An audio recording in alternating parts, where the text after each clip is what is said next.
तुमच्या जाहिरातीसाठी एक संधी मोठ्या प्रेक्षकांपर्यंत पोहोचवा. व्यवसाय असो किंवा इव्हेंट, विकासनामा सोबत जाहिरात करा. स्क्रीनवरील नंबरवर आजच संपर्क करा. विकासनामा, तुमचा आवाज, तुमची जाहिरात. तसंच विकासनामाला सबस्क्राईब करा आणि अपडेटेड रहा. नमस्कार, मी विकास मिरगणे. विकासनामा या डिजिटल प्लॅटफॉर्म मध्ये आपलं सर्वांचं स्वागत आहे. आज आपण चर्चा करतोय कर्जत नगरपालिका निवडणुकीनिमित्त. थेट ओबीसी आरक्षण पडल्यामुळे आता महिला ओबीसी नगराध्यक्ष पद कोण होणार? शिवसेनेला जाणार की भाजपला जाणार, ही सध्या चर्चा सुरू आहे. मग तिकडे ठाकरे गटाचं अजून ठरलं नाही, अजित पवार गटाचं ठरलं नाही. आता भाजपामध्ये वरिष्ठ पातळीवर जी ही चर्चा सुरू झालेली आहे, विशेषतः भाजपामध्ये वरिष्ठ पातळीवर जी चर्चा झालेली आहे, सुरेश लाड यांची जी सून आहे ती आता राजकारणामध्ये एंट्री होण्याची शक्यता व्यक्त केली जाते. सुरेश लाड आता यावर काय त्यांची भूमिका मांडतात ते महत्वाचं ठरताना आपल्याला दिसणार आहे. त्यामुळे भाजपच्या राजकारणामध्ये वरिष्ठ पातळीवर जी चर्चा होताना दिसून येत आहे की सुरेश लाडांच्या सुनेला उमेदवारी थेट नगराध्यक्ष पदात देण्याचा विचार जो आहे चव्हाणांकडून, ठाकूरांकडून होण्याची शक्यता व्यक्त केली जात आहे.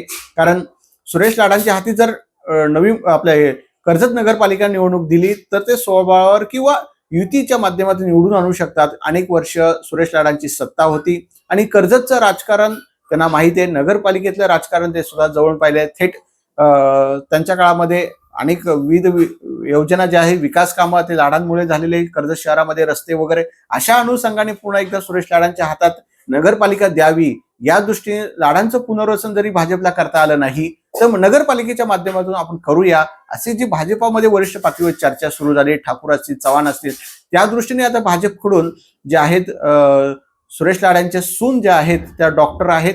अक्षय त्यांचे पती आहेत. स्वाती नाव त्यांचं, स्वाती अक्षय लाड सुरेश लाडांच्या त्या सून आहेत. मुरबाडच्या आहेत.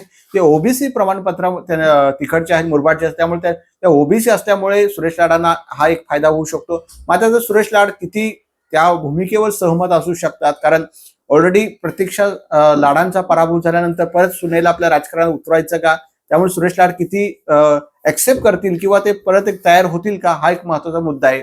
त्यामुळे असे सगळे प्रश्न निर्माण झालेले आहेत. त्यामुळे पुन्हा एकदा नगरपालिकेमध्ये लाडांची सत्ता येणार का, हाही महत्वाचा मुद्दा आहे.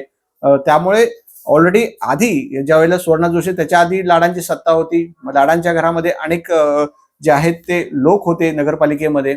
मग अशा अनुषंगाने पुन्हा एकदा सुरेश लाडांचा राजकीय फायदा जो आहे भाजपला करून घ्यायचा दिसून येत आहे. त्यामुळे नगरपालिकेमध्ये आता भाजपने एक स्ट्रॅटेजी केलेली आपल्याला दिसून येते की ह्यावेळेला भाजपचा नगराध्यक्ष झाला पाहिजे.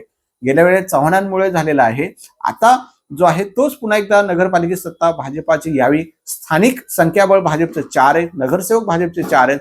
अशा वेळेला 2 महिला सुद्धा नगराध्यक्ष पदासाठी आघाडीवर आहेत. मांजरे आहेत, पुन्हा घुमरे आहेत.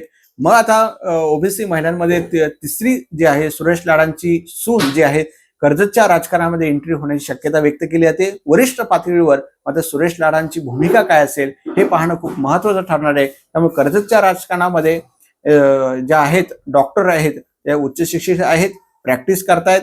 त्यामुळे त्यांनी PhD सुद्धा ते आता शिक्षण पुढे घेताना आपल्याला दिसून येत आहेत.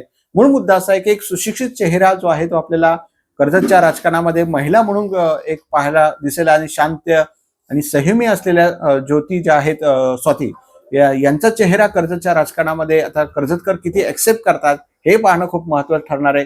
मात्र लाडांकडे आता सुवर्ण संधी आलेली आहे. लाडांच्या घरामध्ये आता नगराध्यक्ष पदाची शक्यता व्यक्त केली जात आहे. त्यामुळे सुरेश लाड काय भूमिका घेत आहेत आणि अशा सगळ्या राजकारण खिचडीमध्ये काय भूमिका सुरेश लाड आगामी काळामध्ये नगरपालिका निवडणुकीनिमित्ताने होईल हे पाहणं खूप महत्वाचं ठरणार आहे. मात्र लाडांच्या घरात नगराध्यक्ष होणार हे जवळपास सध्या तरी भाजपच्या कोर कमिटीने वरिष्ठ पातळीवर चर्चा करताना दिसून येते. त्यामुळे लाडांचं पुनर्वसन करण्याची संधी भाजपला आली असंच म्हणायला काही हरकत नाही. धन्यवाद. तुमच्या जाहिरातीसाठी एक संधी मोठ्या प्रेक्षकांपर्यंत पोहोचवा.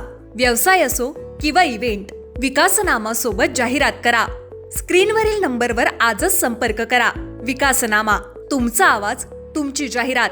तसंच विकासनामाला सबस्क्राईब करा आणि अपडेटेड रहा.